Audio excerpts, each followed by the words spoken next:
Help me to reach 2,000 subscribers.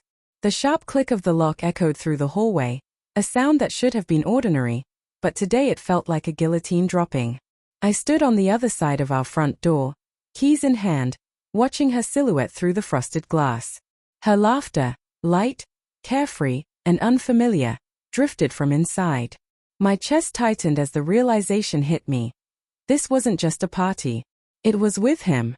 I had discovered the messages 2 nights ago. Innocuous at first, a few jokes, a late-night coffee plan. My mind wrestled with denial. Maybe they're just friends. Maybe I'm overreacting. But then the photos appeared, crisp, undeniable.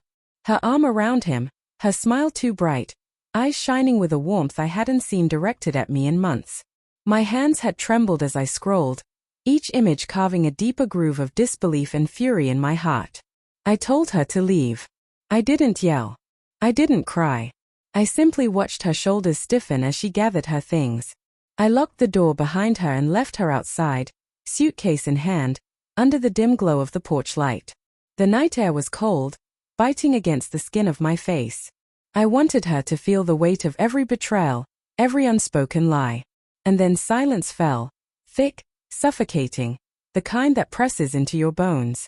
I wandered through the apartment, every framed photograph and knick-knack now taunting me with memories I thought were ours. The scent of her perfume lingered faintly, a cruel reminder that she had shared these walls, this space, with someone else. I wanted to scream.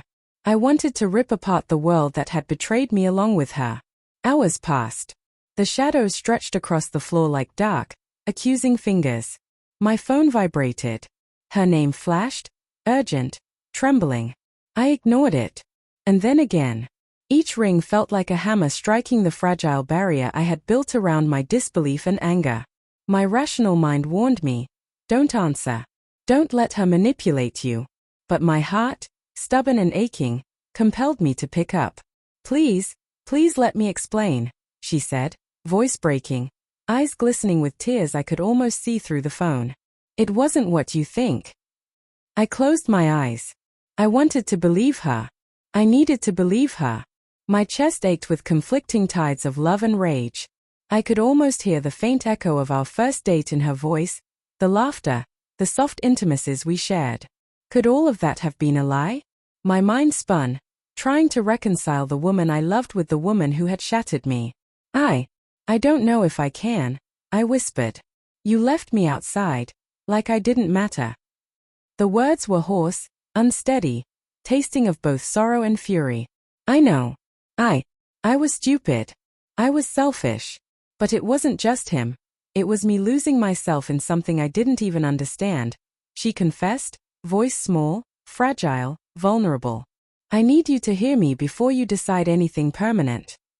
The line went silent. My chest tightened as her absence filled the apartment again. My hands trembled on the edge of the counter. I wanted to forgive. I wanted to hate. I wanted clarity, but clarity had been sold to me in fragments, broken pieces of her duplicity. And then the twist came, not from her words, but from a memory I couldn't suppress. The way he looked at her that night at the party, his eyes reflecting the same kind of longing I had once held for her. It wasn't just the betrayal, it was the inevitability, the gnawing truth that sometimes, love isn't enough to shield us from what people truly desire. I stayed by the door, phone in hand, her voice still echoing faintly in my ears. I didn't know if I would let her back in. I didn't know if trust could ever be rebuilt. But for the first time, I understood the depth of loss, not just of love, but of certainty, safety, and the illusion of a shared world. The apartment felt emptier than it had ever been, yet more alive with the tension of unspoken truths. And somewhere deep inside, I realized that even if she returned, nothing would ever be the same. The night had claimed our innocence, and all that remained was the fragile, trembling outline of what had once been love.